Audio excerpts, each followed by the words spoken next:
Thank you. Good evening. My name is Thomas Halloran. I'm here on behalf of the Village of Brookfield. I'm from the Village Attorney's Office. Storino, Romello, and Durkin, our office, assisted the village in the preparation of the petition that is before this body tonight. The petition for revocation of a special use permit. The purpose of the hearing today is the village is seeking a recommendation from the Planning and Zoning Commission for the repeal or revocation of ordinance number 2023-29, which was adopted by the village board, which granted a special use permit for the operation of a cannabis dispensary at 8863 West Ogden Avenue. This ordinance was adopted on May 22nd of 2023, which granted the special use permit. The reason the village has submitted this petition for the revocation of a special use permit as outlined in its petition is that since that ordinance was approved on May 22nd, 2023, the ordinance approved the operation of a cannabis dispensary at the subject property, subject to the following to conditions. The following conditions, which were verbatim.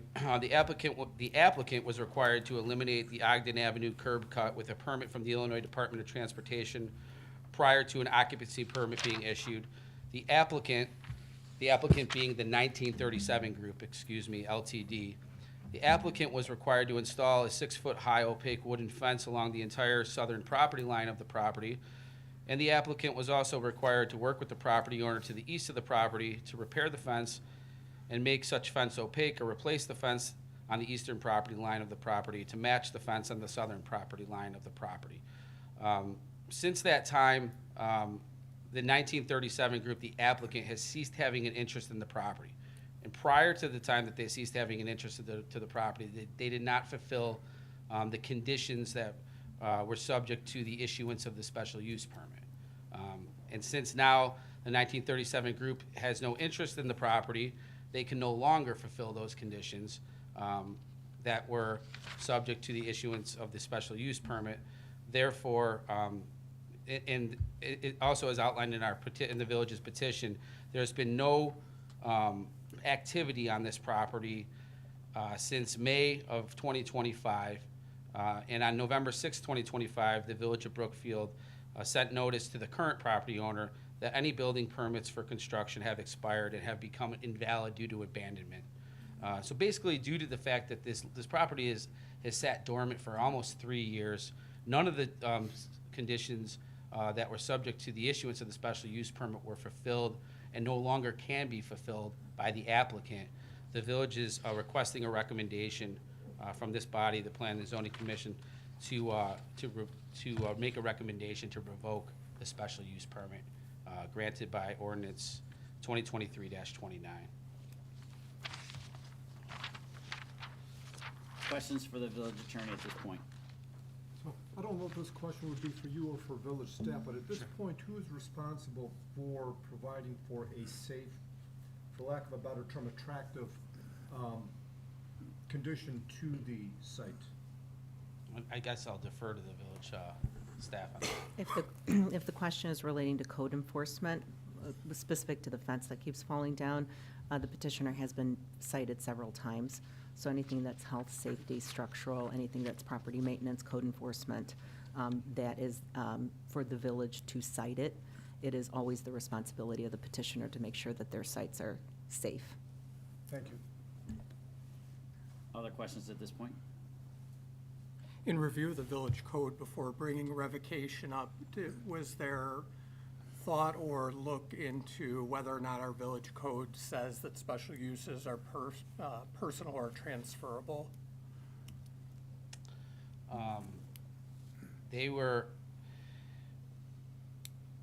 Don't know the answer to that question off the top of my head. I can Go ahead. respond to that one only Yeah. because we've been working with Okay. it. So as you are aware that a special use permit runs with the property, and that's why the village has made a recommendation, and this petition has filed this petition to revoke this special use because it's not being employed in the manner it was intended to be employed. Should another applicant apply for another special use, certainly that can be evaluated at that time.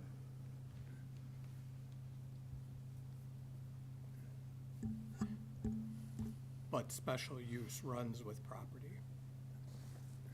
Until it's revoked. Revocation comes that a property owner could not meet the conditions of the special use. Is that correct or incorrect? Correct. That is Or- correct. sorry, And I I'll let jumped in. counsel Yeah, and this is respond to the I guess petition. the legal basis for this petition being filed is section 62-917, paragraph 3 of the Village Code, which provides in part for revocation, pertinent part, the revocation of permits, that a violation of any condition that is imposed pursuant to this chapter shall be grounds for revocation of any special use. So therefore, it's the village's position that the applicant has violated or has not fulfilled the conditions upon which the special use was issued.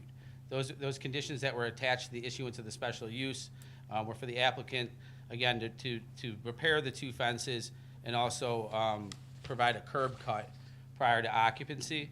And with the applicant no longer having any kind of interest in the property, and also the current property owner having, not provided or attempted to provide any of these repairs or conditions or fulfill any of these conditions over the last 3 years, those conditions have not been fulfilled, and they no longer can be by the applicant. That was what was considered by the board when the ordinance was adopted.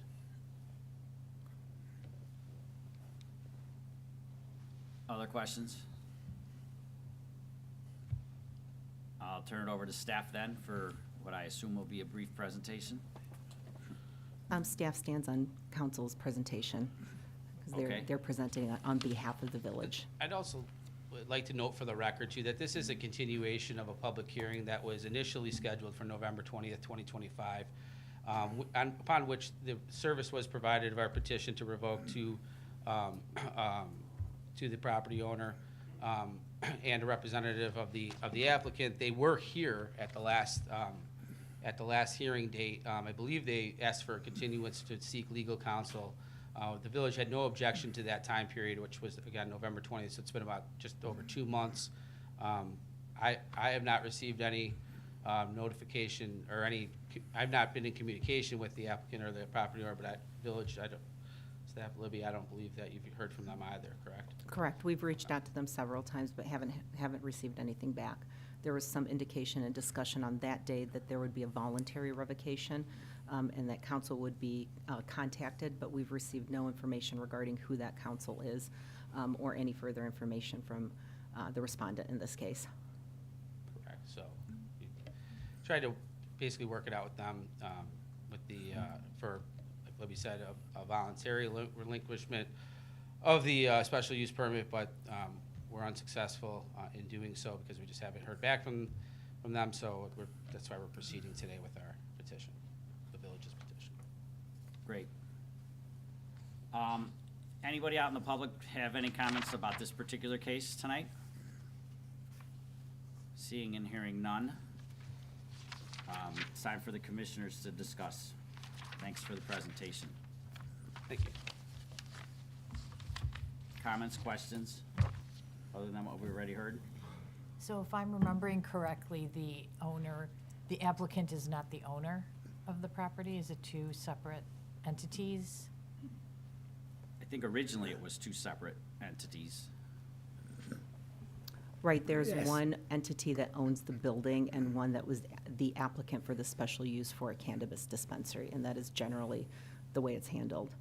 That applicant for the special use permit is no longer in the picture for this, which is why the village is moving for the petition.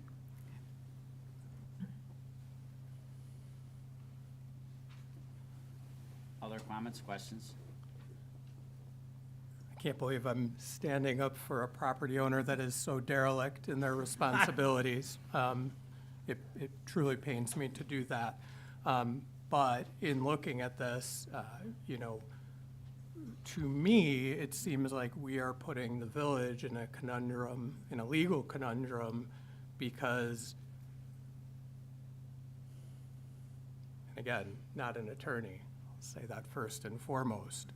But special use over my 8 years on the village board and my time here always carried with a property. When it was put forward, it was to the property. It didn't matter who owned it. The only time where that could play a role would be if specific language was put in there, that it would change ownership, that could revoke it. If conditions on timelines were put forward, that could do it. But our conditions that we placed on this property could be met by any owner irregardless of time. So whoever comes across it could do those. And my concern would be that this property owner may be waiting for us to make a decision and know that this transfers with his property and we are doing harm by revoking his special use, which could be very lucrative for him if he were to move forward with this property. And so I just haven't heard the argument yet as to why the revocation happens. The legal basis of revocation of this, especially with how the ordinance is written, does not bring forward that another property owner couldn't meet that threshold, nor did we place any timelines or anything on it, which is why, again, I don't want to be standing up for a derelict property owner. It's terrible. But I also don't want the village to come into a lawsuit with that owner for revoking his special use, which in all other instances I've ever seen carries with the property. And when revoked, has to have very specific terms to it. Well, I'll certainly let council opine as to the legal parts of that, but that has certainly been reviewed.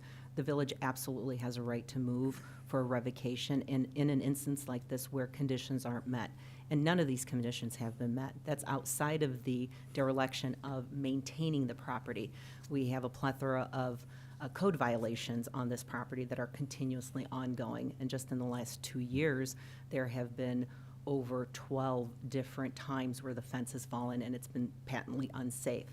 So I'll certainly let Mr. Halloran discuss any risks and liabilities that this opens, but that has been reviewed, and the board has a right to move on a special use permit in any situation where any of the conditions haven't been met. And here we're moving on to 3 years where the conditions haven't met. The ordinance that was passed in May of 2023, none of those have been completed, and the permits were revoked twice. So we have a bad actor for that. That's one, that's the property owner. But then we also have an applicant that applied for the special use that is no longer part of the transaction. So on that basis alone, you would be able to revoke it. So to that extent, I'll let Mr. Halloran discuss any additional liabilities, but the authoritative part of being able to revoke the special use completes that process. Any new applicant would have to apply for it again. So then, let's say we didn't have a bad actor, and that man walked in, bought the building, and started to meet those conditions tomorrow. Which man? The one who bought the property. The special use is there right now. If they came in for permits tomorrow and started doing work, the special use is in effect, correct? You mean if Barring the whatever property- happens here. You mean if the property owner, so Shree Investment Properties, if they themselves had the license to That's run a right. cannabis dispensary, Correct. they would have been the applicant for it.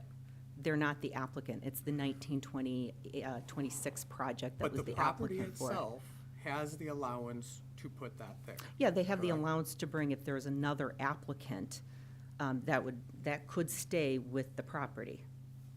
The special use, any other applicant that comes in, the property owner can certainly lease it to a different applicant, and the special use does run it unless it is revoked, which is why the village is moving to revoke it, because in this situation, the conditions that the applicant was tasked with have not been met. And I'll turn it over to counsel so he can opine on more of the legal details of it. Well, that was, the village's position legally is that the ordinance which granted the special use permit to operate the cannabis dispensary specifically states, and I'm holding a copy of it here, I'm just reading from it, that under the approval of the special use, the Village Board of Trustees hereby approves the special use on the property to permit the operation of a cannabis dispensary on the property subject to the following conditions. A, to mitigate motor vehicle traffic impact on the surrounding neighborhood, the following condition is hereby imposed. Applicant shall eliminate Ogden Avenue curb cut with a permit from the Illinois Department of Transportation prior to occupancy permit being issued. And then section B, or subsection B, to mitigate the undesirable effects of granting the special use, the following conditions are hereby imposed. The applicant shall install a 6-foot-high opaque wooden fence along the entire southern property line of the property. And again, the applicant shall work with the property owner to the east of the property to repair the fence and make such fence opaque and replace the fence on the eastern property line of the property to match the fence on the southern property line of the property. These conditions were specifically imposed on that specific applicant, the 1937 group, based upon plans that were submitted by that applicant. And again, the ordinance was subject to conditions to be fulfilled by that applicant. They had the opportunity to do that. They did not complete their obligations or fulfill their obligations, and they no longer can because they no longer have an interest in the property. Correct? So that's the village's position on the legality of the revocation.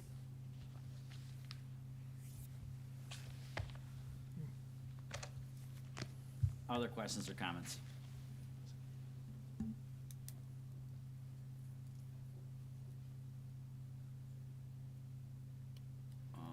Who would like to make a motion? No, we gotta do it after now. I was reprimanded last time. I move that we recommend revocation of the special use permit number 2023-29 that allowed a cannabis dispensary at 8863 Ogden Avenue. Second? Karen got it. Commissioner Evans, No. Commissioner Miller, Aye. Commissioner Saborn, Aye. Commissioner Svoboda, Aye. Commissioner Straker. Aye. Commissioner Weber, aye. Chairperson Grund. Aye.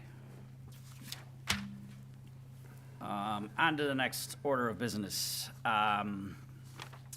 Public hearing case number 25-19, a request for variation from section 62.17 to allow a reduced detached setback of 2 feet rather than the required 3 feet in an existing A1 single-family residential district for the property located at 3412 Grand Boulevard. As this is a request for a variation that triggers a public hearing, I'll entertain a motion to open that public hearing. So moved. Second? Commissioner Evans, Aye. Commissioner Miller, Aye. Commissioner Saborn, Aye. Commissioner Svoboda. Aye. Commissioner Straker. Aye. Commissioner Weber, aye. Chairperson Grund. Aye. So the applicant and anybody from the public that would like to say anything about this case, I need you to stand up so I can swear you in, as this is a public hearing. If you think you might say something, you should get sworn in now. If not, that's okay. So, Just raise your hand. all right, raise your hand and repeat after me. Raise your right hand and repeat after me. I state your name. Swear the testimony I am about to give is the truth, the whole truth, and nothing but the truth. Great, thanks so much. So the way this works, the applicant will give their presentation, staff will give their presentation, and then public will have an opportunity to comment. So I assume you're the applicant? Oh, applicant's there, okay, sorry. Come up to the mic, state your name and your address, and tell us why you're here. Hello, good evening. My name's Liliana Mata. We live at 3412 Grand Boulevard, and my father is interested in having a garage on the north side of the property in one of our yard spaces.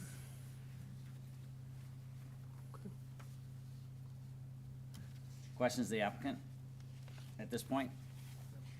We can reserve questions for later if need be. Okay, have a seat. Staff, floor is yours.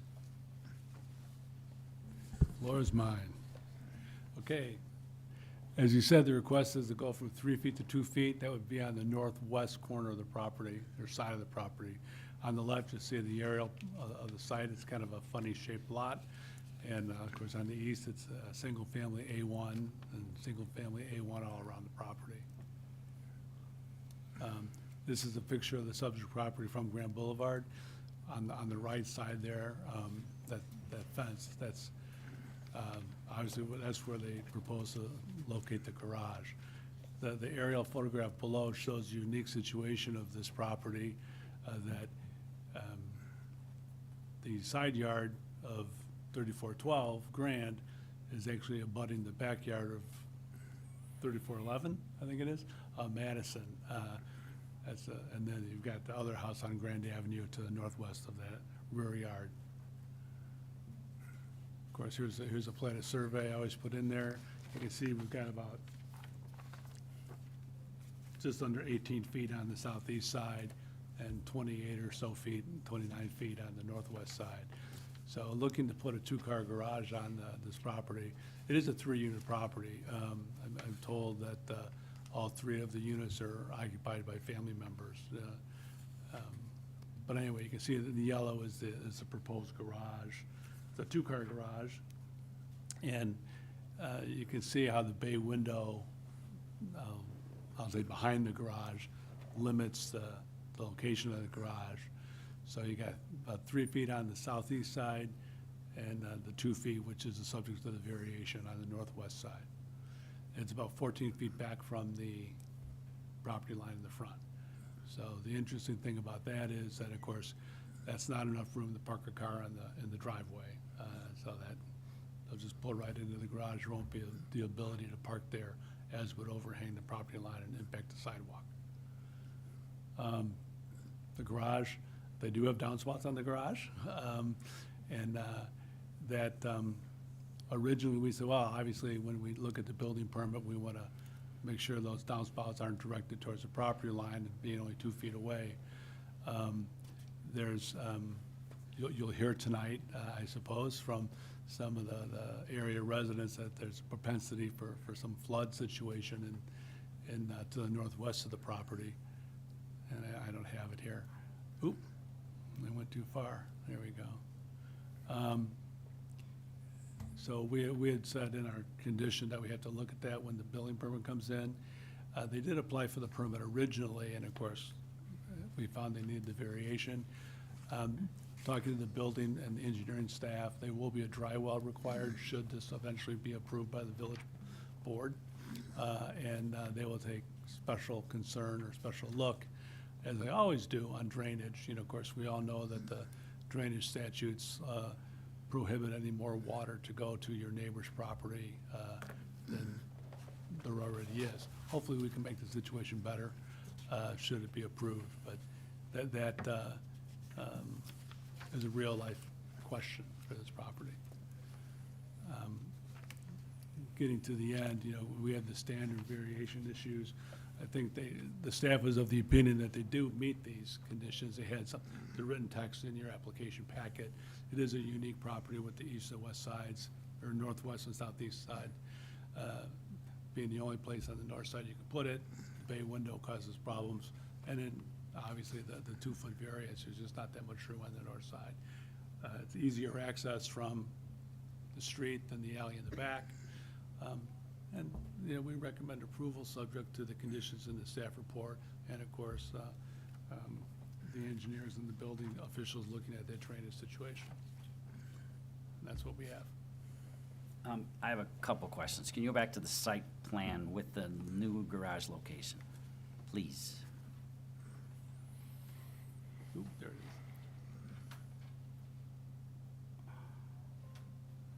Keep going the wrong way.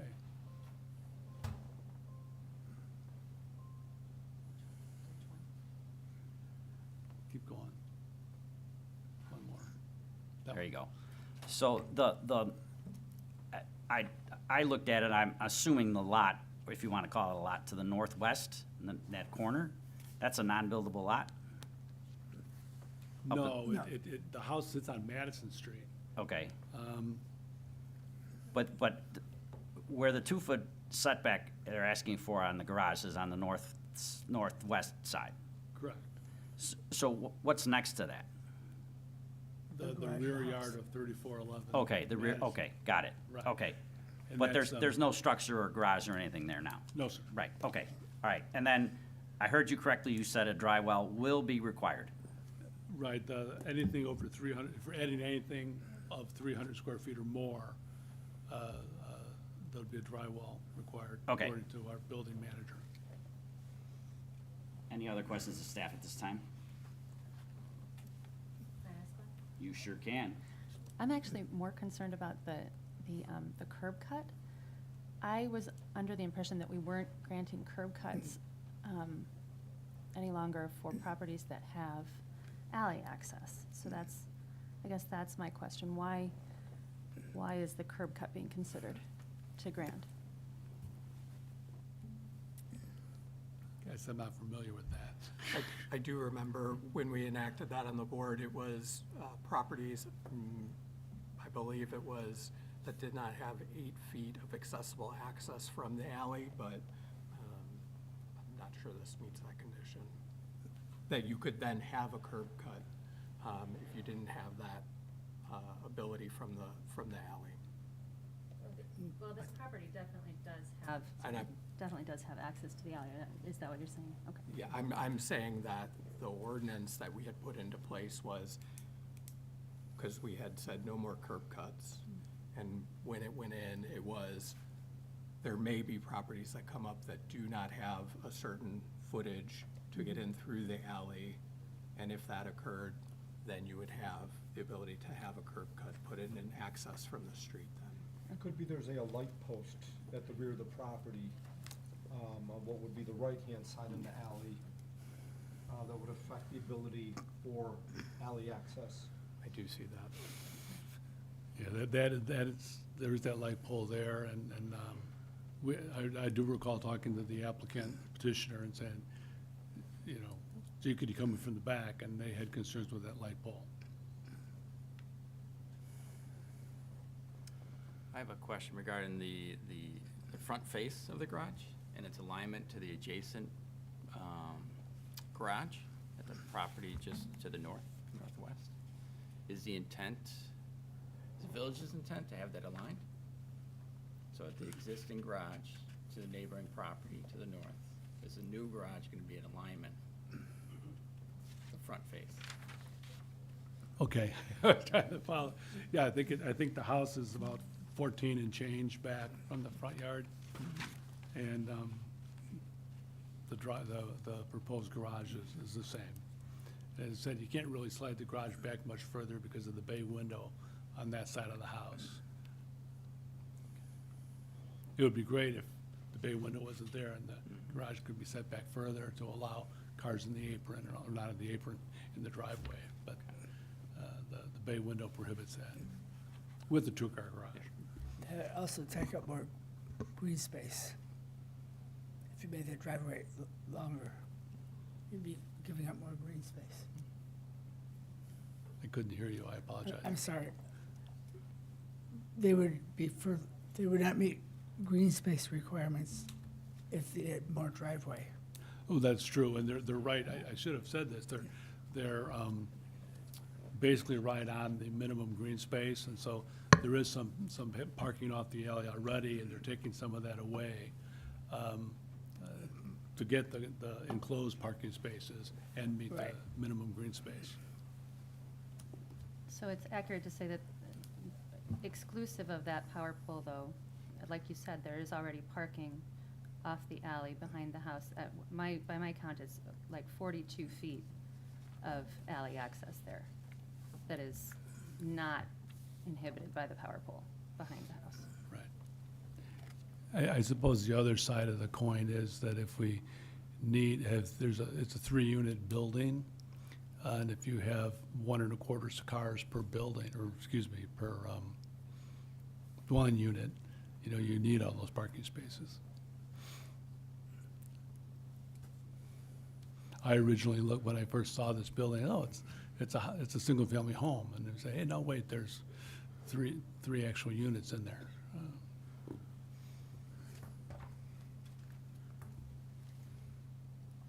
other questions of staff at this point? All right, we'll turn it over to the public. Anybody from the public that would like to speak on this case, step up to the mic, state your name and your address, please, and the floor is yours. I just set this on the screen. You sure can. It has pictures so both sides can see it. Oh, boy, I got your niece on everything. Is that upside down? Yeah, you're upside down. Sorry, I got an ear infection.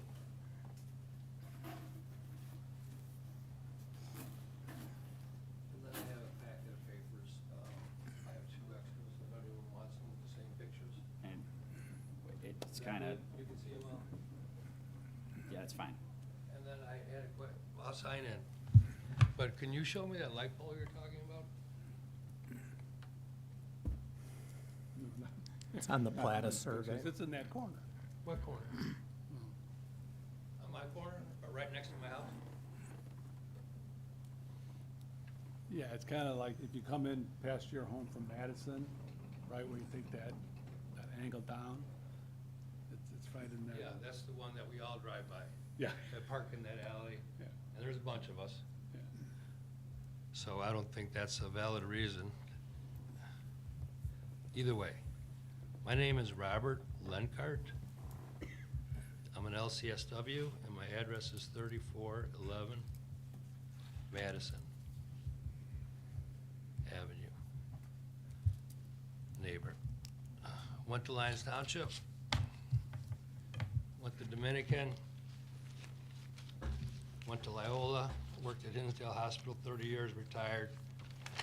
Decided to get married to a woman I met in Portland, a Hispanic from Mexico, Areli. Instead of moving her into my home in the suburbs, I moved her to the city so she could get desensitized. And I told her to start looking for a house. And she found this house. We based our decision on the neighbors, the Hispanic family that live right next to us, where we're going to be talking about today. And it just was a nice area. And growing up in LaGrange, we liked it. Anyway, I first got notice of this from my neighbor on the other side. She called me and warned me, you got to do something. Because when she put her garage in, you guys were hard on her. She had to put in drain, or she chose to do the drain all the way down so it doesn't flood our property, which floods. So the history is pretty much, this was an apartment building, or at least maybe it wasn't zoned as one. Before these folks had it, it was an apartment building. And it was rented out, and the parking spaces, there's enough room to fit a 6-car garage where the parking spaces are. And there's 6 cars that can't park there now. I don't know if they got rid of some of the concrete, but there's room for 6 cars, and there's always 6 cars parked there. And when they have a 7th car, it parks in the backyard next to our, in their backyard. So the first thing I want to put out is the concrete and all that. They've caused a lot of flooding. If you see, this concrete goes all the way down, and this is the backyard. The big gazebo, there's a car parked under there. They built the shed, had less green space. So there's hardly any green space back there. So my whole garage was flooding, as was the yard. Here's the yard, and my garage is, you can't see it in this picture. My garage was right here. It was flooding. I took care of it, didn't complain. I drained it. I got a drain going down, downward towards my back, and then all the way down into, to the east, to the way it's supposed to go. And that was pretty much the end of it, of that part of it. I have nothing against you granting them the, I don't mind having a garage there. I don't mind 2 foot in between. That's not a problem at all. I'm just worried about water. That took me so long just to stop the water from coming to the garage. You know, it's kind of funny, but I decided, well, I'm gonna do something. Their whole backyard's filled with stuff, so it can't drain. So I went ahead and I had a fire pit that they put in. I decided to dig that out. No big deal, you just dig a fire pit. Oh my God, I never got to the bottom, because when I got down about 4 foot, there was a koi pond down there. 10 foot by 6 foot or something like that. I had to dig that out. It just went on, but I stopped the flooding by the garage. But the yard was still flooding, and I was taking care of that because I have another drain started going down to the back street. Well, the garage is right there where it all floods. So what I'm concerned about is, I support the garage being built, and I support the variation of the setback, but after reviewing the plans with Mr. Viger, I came up with, he had told me that they were gonna tear up some of that concrete. Did that change? Because I didn't hear you mention that. Yeah, they are. They said they're gonna take some of the concrete away. I mean, do you have an exact amount that they need to take away? Because I'm gonna get into why I need to know. I do have I don't have the numbers in my head. They have to have 40% minimum green space. Because right now, it's huge. I mean, that entire driveway is 6 cars, their parking lot, and one in the backyard sometimes in the summer, and it tears up. That's their house behind their house. It's just completely a mess. I called the Public Works in December because the entire thing with those holes was all ice. No one could get out, no one could get in. I helped them get out because they were stuck in it. It's so bad. So I was kind of happy to hear that they had to tear out the concrete and they were going to build a garage. I was kind of happy about that. But then I'm still worried about my yard because it's flooding. So I wanted to make sure that tear up the concrete is a definite in there and that happens and that's green space and that it's not going to be 6 more cars parking back there. I mean, because again, the rule is if you have access, you don't need a garage over the curb. They have access. I don't mind them putting a garage in there, but they need to get rid of that concrete so our alley isn't destroyed and flooded and all ice. Also, you said that Mrs. Mata said that she was going to get rid of the shed. That would help a lot too. I mean, I think it's a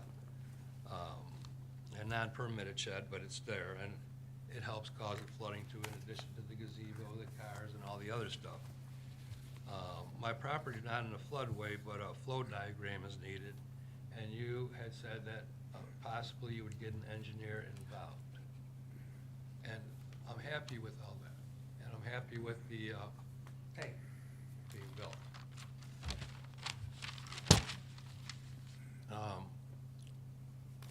But it worried me when I heard that initially the plan was, I think Ms. Mata wanted the water to flow opposite direction than is really a safe direction, correct? She wanted to flow not towards the street, but away from the street? There were no engineering plans submitted yet, so. Okay. The downspouts are in the back. The You had just downspouts are in mentioned the that in back. one of your notes to me. Yeah, the Okay. downspouts are in the back on the. She wanted the downspouts garage in drawing, the back so- instead of the So front. we should probably move those. So to the right front. into the middle of the property. And I'm wondering, what is the reason for that? I think she knows. I don't know how long she's lived there. I just met her for the first time this summer. Until then, the family and I had a good relationship, but then when I heard the downspout, she wanted them faced towards where it floods. That started to worry me. That's why I'm here.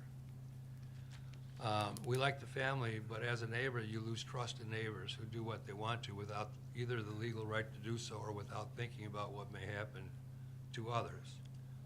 So we lost trust.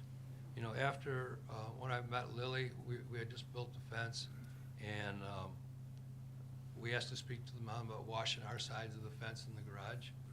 And instead of the mom showing up, Lily showed up for the first time. I didn't know who she was. And she just started screaming and yelling, and it was just outrageous, something that I haven't had happen to me. Besides maybe my mom when she got mad at me when I got caught stealing when I was like 8. But, you know, it was just terrible. And I lost trust at that point in the entire situation because I started thinking of other things. Before, when we put our bid on our house, we had a fence going along our garage.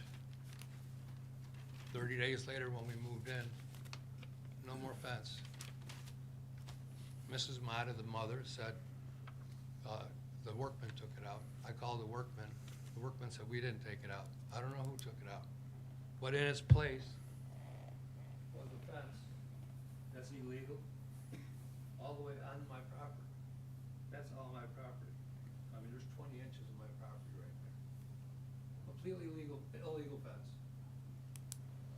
And to make matters worse, after Lily attacked me for no reason, she put a no trespassing sign right in the middle of my fence on my property.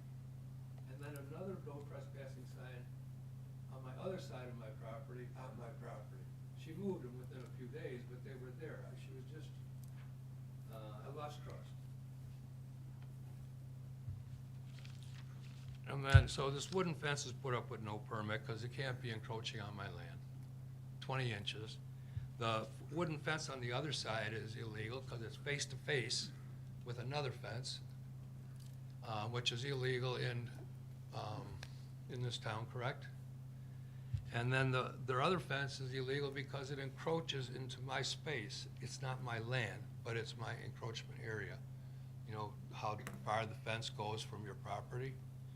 And it's only 12 inches off it's 12 minus 4, so 8 inches off my land.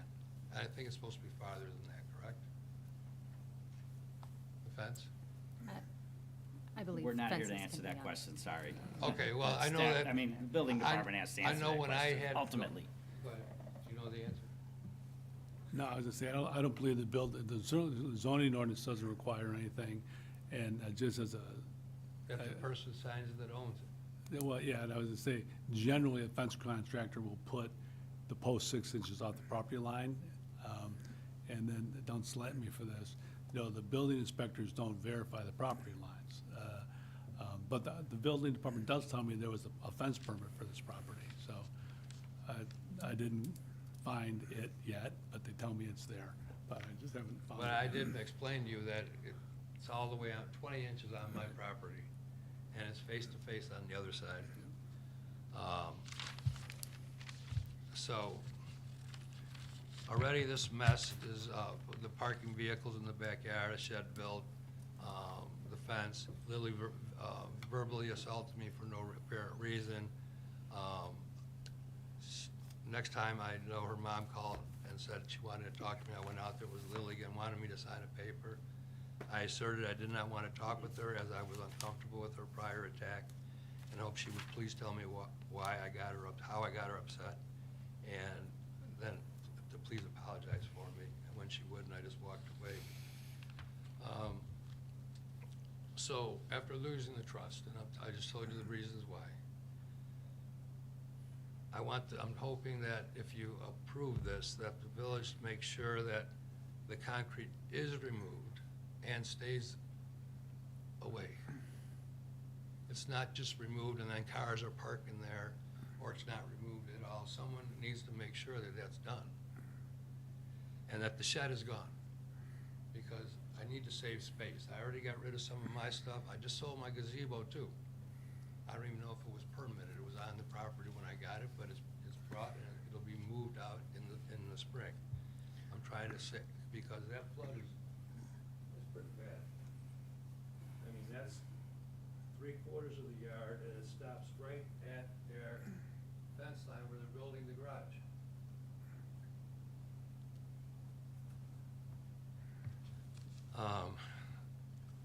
The flow diagram and engineering involved, the flow diagram is completed, because I didn't see that in any of the records. And also that the engineering gets involved, so flooding is mitigated. Again, I hope they can build a garage. I'd rather get rid of all the concrete or most of it in the driveway and have them build a garage, but not be flooding on my land. But if the garage is not allowed because of some light pole, I don't know, then we all get in and out of that pretty easily. And all I'm saying is, please, if you approve it, which I don't mind if it's approved, or if it's not approved, can you please make sure that the engineering and make sure that there's not more water coming? I'm still fixing it.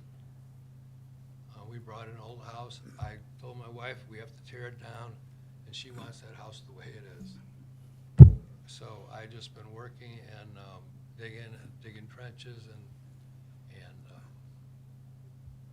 I just don't, I know a garage right there is going to cause a problem to make it worse unless they take safeguards. And I don't know if a bin to catch basin is enough. It might be like my neighbor Laura, because she's the one who called me. Like I said, she's worried about it. She said, I was flooding your land before, and when I built the garage, they told me they knew I was gonna flood it more. There's absolutely not a drop of water coming from hers anymore because of her nice job, and we put a garden up there, and we're growing all vegetables and stuff, and it never floods. And we share the fence line, and we share a sidewalk, so everything's good. So I'm asking you guys, if the rules are for everybody. I follow the rules. Every year I build something new. I got a roof the first year, have all my permits, who's doing it, did everything. The second year, built the fence, got all my permits, all my rules, and did everything I was supposed to. I think the rules are for everyone. And I just don't trust because the rules don't seem to bother this family. And I want to make sure that there's no flooding where it's done to my property. That's all I have to say. I appreciate you letting me speak. Thank you. Yes, sir. As the course of this meeting, the petitioner now has a chance to rebut anything they heard from the neighbor, if you so choose. Yes, I just want to go on record saying that before we even sent out the letters, we spoke to Mr. Scott. The shed was removed completely. Also, there's only 4 vehicles currently that park back there. The other 2 park on the street and on the main street of Grand. Just so you're aware. And also, the stuff that was back there, I know he said there was I think he said gazebo. There's no vehicle underneath there. We've actually also started removing it, and we're hoping in the summer to put more grass and have it thriving. The fence issue, we did discuss with him. We're actually going to, in the summer, cut down and make sure we make our lines the way they were done correctly. We never touched any fence that was there before. That was the previous owner who they hired to do the siding on the garage, just so you guys are aware. So that's all I have to say to that. Thank you. So, Question? I do have a Yes. question, please. Sure. So the new and improved 2-car garage would be for taking 2 cars off the street and putting them in the garage? Actually, it won't be a 2-car garage. We were told we could only do a car and a half. Oh, got it. So You're it right, will fit a 20 car in there. 20. One of those vehicles will be parked in the garage. That will be my parents. They're the owners of the property. Okay. Yes. Well, that's good news, 1 car off the street. Yes, yes, of course. Any other questions you guys have? I just wanted to add to it real quick.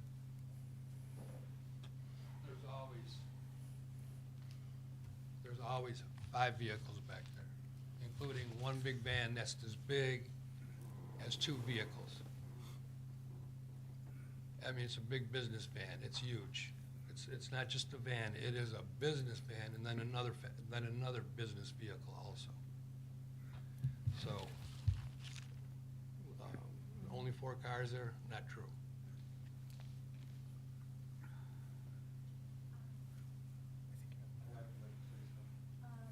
Just so you guys are aware, one of the vehicles is my brother's, the truck, the company he works for, and we were told we couldn't park that van on the main street of Grand.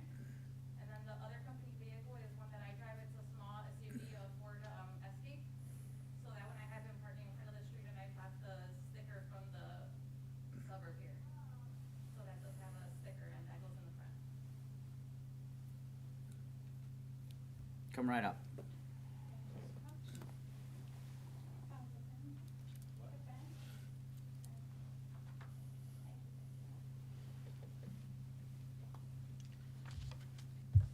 Hello, good evening. My name is Arely Guarneros. I'm Mr. Robert Lenkart's wife.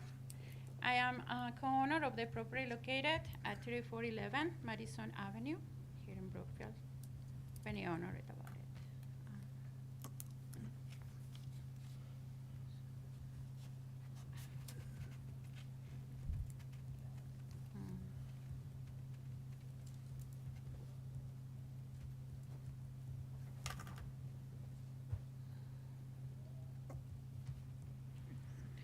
Okay, so I'm going to start with saying I have an associate degree in topography from my high school in Mexico. So my main concern about having a building in that area is through time, that area, it has been suffering erosion. So when we moved the old fence, it was a wire fence, it was this up from the level of the ground. So when it was built, it was here, right? But through the suffering the erosion, so the ground was here. So this was this empty space. All the way along from our garage towards Grand Boulevard. So there is erosion suffering in both properties, their property and our property. If you stand up in the corner from our property, from Madison towards their property, you will see that their fence is towards our property. The level of their property, of that area where they are going to build the garage, is towards our property. It's not towards Grand Boulevard. So what caused the last rain last week, or a week and a half ago, we had a big flood there. So the erosion, I'm not saying they caused it. It was there when we moved there. We were trying to, we have been trying to build it up, filling it with soil, improving, cleaning, because it was full of weeds, bushes, and we did it. We were allowed to do it. From, we get the permit from them to clean, and we clean it. So, I would say, I'm not going to ask them to leave our property because it's not their property, but they should leave the property towards Grand Boulevard if they want to put a garage, and not keep the level towards our property, because naturally the water will go to our property, regardless of any drain that they could build there. And I will say I disagree with the changing the rule of 3 foot to 2 foot, because the changing that rule, if we, all of us, we have to follow the codes. It is no sense to change it just in the need of the garage. I noticed, I'm sorry, I noticed that, of course, during the housing crisis that we, all of us, we suffer. Of course, Brookfield is not the exception. Like more houses are in need to be now unit houses, right? Because a house now is in need to hold more families. And all of us, we have the right to have a home. However, the way like we affect others is noticed, and it changed the daily living in the neighborhoods.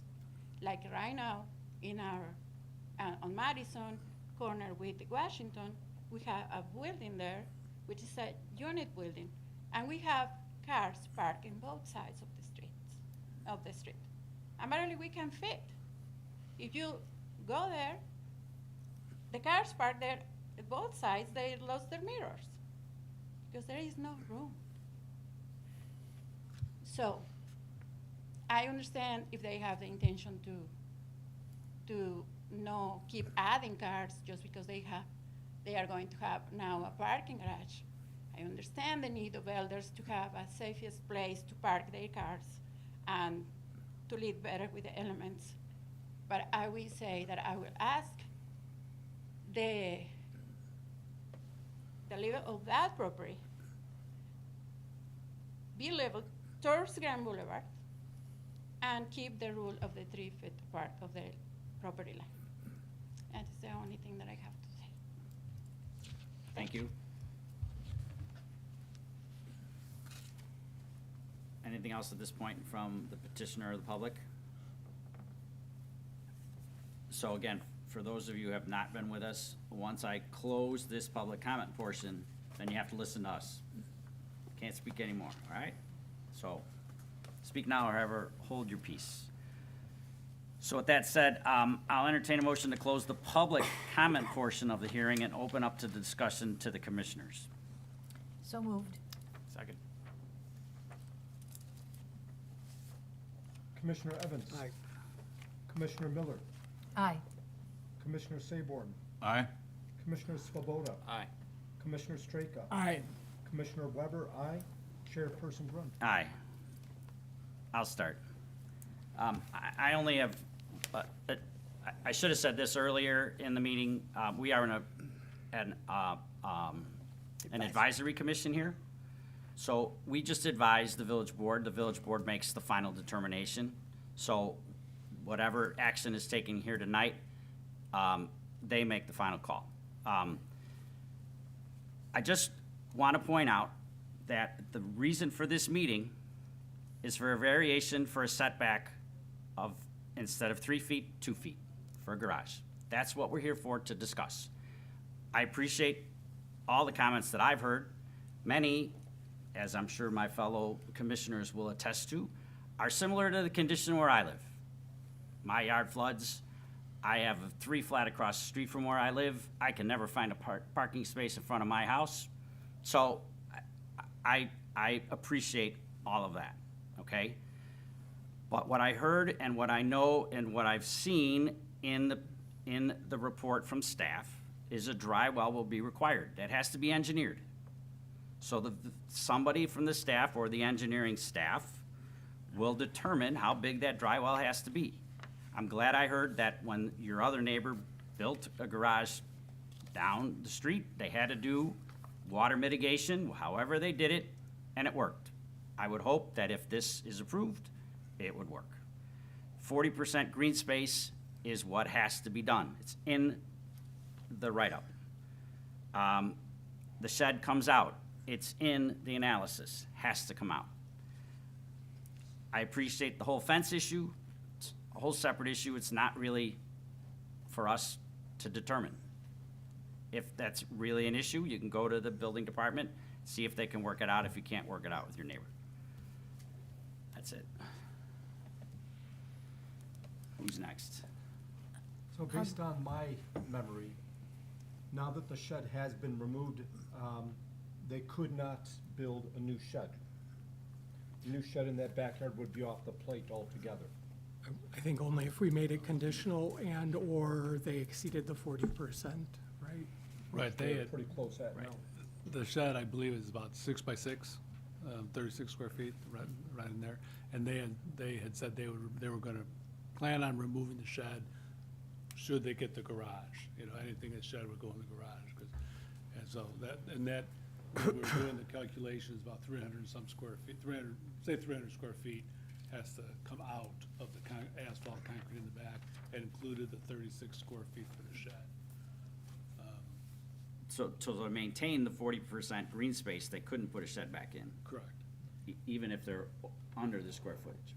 And I do understand that, yes, some of the asphalt or concrete will be removed, and I do understand the residents' concern about, with the removal of that hard surface, it remain landscaped or a permeable surface and not magically become a parking spot again through the use of a gravel or a parking in a mud puddle.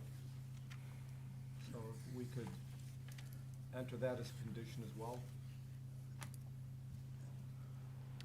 It seems like there's an awful lot going on here that is kind of confusing, a lot of puzzle pieces that need to fit together in order to accomplish what they want to accomplish and also be within the village code.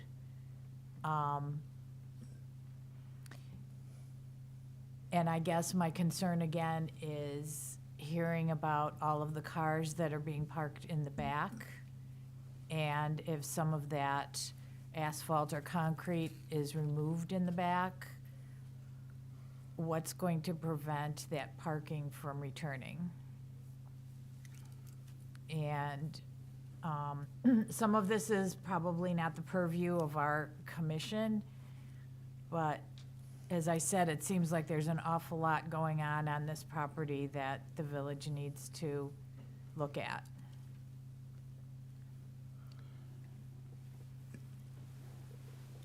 I agree with Commissioner Miller on, this basically, there's a lot of issues here. It's pretty complicated to me. I don't know exactly how many parking spaces would be lost by the concrete that would be removed in the back by agreement.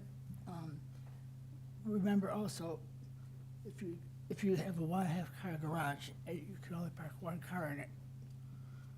You're also taking, with the curb cut, you're taking a street parking space away, or maybe 2. So I don't think that even building this garage, you gain any parking for the subject property. So I would kind of play devil's advocate here, is that the applicant wouldn't need to come in front of this commission had it been that garage be 1 foot reduced, right? So they met the 3-foot condition, and then everything else would be part of the village's responsibility, right? And they're Yeah. asking for a car and a half, so theoretically, they don't need 2 cars, they don't need it that wide, right?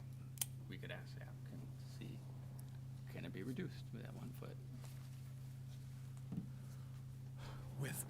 With it, I had spoke about curb cuts and, my time on the village board and what it was, so, and staff could look this up as well, but I see in section 46-391, new curb cuts for residential use or districts A, for all residential properties located in residential zoning districts and where an alley is available for access, a property owner may apply for a special use permit for a curb cut on a public street under the provisions of chapter 62 of this code.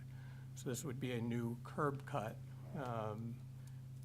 What's being proposed and brought before us is not a special use permit for a curb cut. It's instead for 1 foot on this. And to Commissioner Miller's point, there are many moving parts on this. And again, I don't know, that's what our code says, but I don't know how it applies to this. I would look to staff for that.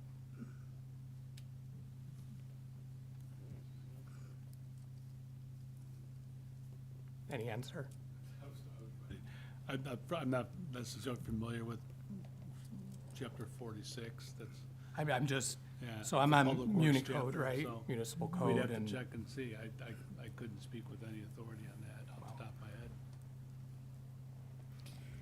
It seems the village needs to take a closer look at all of the things that are going on this property and see how this possibly can fit in to the village code and, I don't know, including the parking in the alley and the large vehicles and the cement and the asphalt. There's just a lot. It's not simply a variance, it seems to me.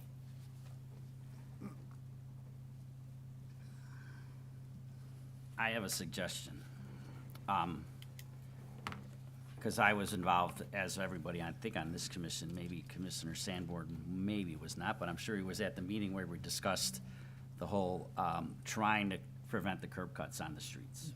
I mean, we all know that. I think it was unanimous on our for our board. I think it was unanimous from the village board.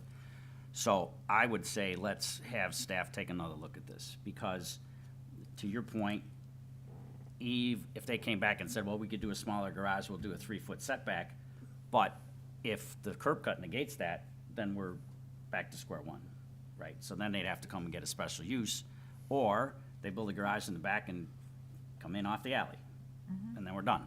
I remember the property on Maple and Shields, I think it was, we put the garage in the back and off the alley. Owner wasn't happy, but, it worked, and I think it worked well. So that's what I would suggest if staff agrees, unless somebody wants to proceed with a vote today. Has the village confirmed that coming in with a rear load garage, coming in off the alley, based upon the placement of the rear corner of the house and the utility pole, that a rear access is just not reasonable? I'm gonna say no. And we haven't looked at that in detail.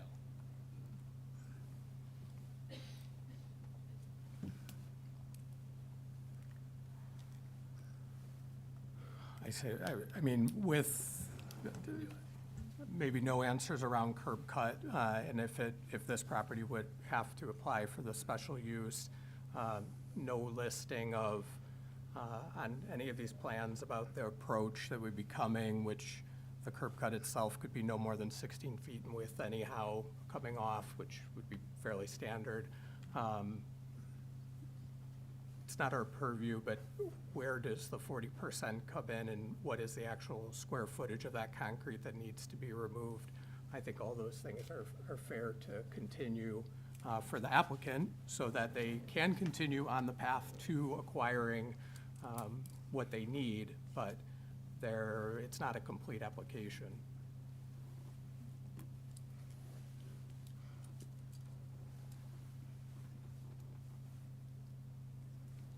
Sounds like we have consensus. Somebody would like to make a motion to continue with more staff input? Make a motion to continue case number 2519, request for a side yard variation from section 62.17 to reduce the required side yard for a detached garage from 3 feet to 2 feet. Do I'll we second. have to add anything in regards to the special use permit? That, I'm only Commissioner asking for a Ryan. continuance. We're just Yeah. asking for a continuance, yes. We So could no. at the next Right. meeting that we discuss this. So would it be the garage contractor or the village to determine whether or not a rear load coming off the alley is reasonable or unreasonable? Well, I would think that the contractor, village staff, and Would have to. the owner would sit in a room together and figure it out. And if a special use is required Right. for Yeah. curb cut. you know, and according to the Plata survey, there already is concrete that is encroaching into the alley off of this property by about 2.7 feet. There's a lot going on in this There, property. there is, and I really hope the village takes a closer look at all that is going on this property, because these things are affecting the community, they're affecting the neighbors, and if there's ordinances in place that need to be addressed that we can't do here, I really feel strongly the village needs to look at everything going on the property. And another thing that I would like to know at a future meeting is the green space. That is, we know what's required, but what exactly needs to happen in order to meet that requirement? And it should be reflected in the final proposed site plan as to what's taken out. Right, You know, we shouldn't just go by word. You know, Right. It should be something that's actually indicated. and that it becomes pervious and not just taking out asphalt that has gravel underneath that won't drain, that doesn't serve the same purpose. All right, we have a motion on the table. I think staff has heard us loud and clear. So Let me do I have a just- second? Oh, go ahead. Second. Commissioner Evans? Aye. Commissioner Miller? Aye. Commissioner Saborn? Aye. Commissioner Swoboda? Aye. Commissioner Straker? All right. Commissioner Weber? Aye. Chairperson Grunt? Aye. So hopefully petitioner and staff and whoever else needs to get together can get together and figure this thing out, and we'll hope to see you again. That's it for this case. Last one on our agenda is other business. Do we have an update from staff? Libby, to the mic. Thanks. Only that we do have the zoning commission, which is the appointed Planning and Zoning Commission, scheduled for the first public workshop for the second draft of the zoning code next Wednesday at 6 PM.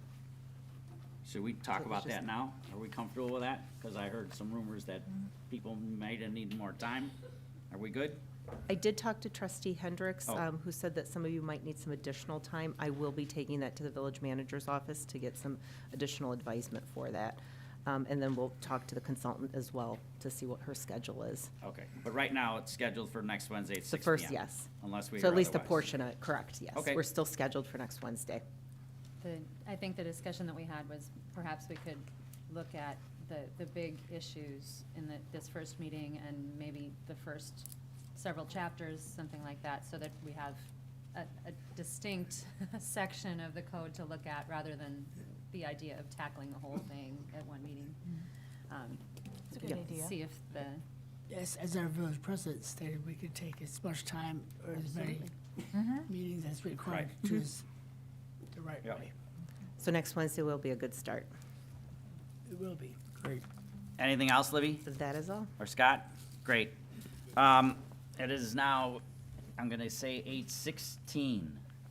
Do I have a motion to adjourn the regular Planning and Zoning Commission meeting for Thursday, January 22nd?